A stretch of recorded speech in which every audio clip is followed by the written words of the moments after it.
Welcome to another Simple Dad TikTok tutorial. In this video, I'll show you how to add a video to your favorite on TikTok. Before moving on to the video, I would appreciate if you can support me by liking this video so YouTube can push it out to others who need this tutorial. Adding a video to your favorite allows you to revisit that video again and saves you from the hassle of searching it on TikTok again. So to add a video to your favorite, first open up your TikTok app. Now browse through your videos and decide which video you want to favorite.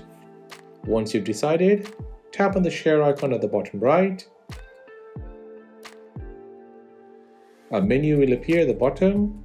Tap on Add to Favorites.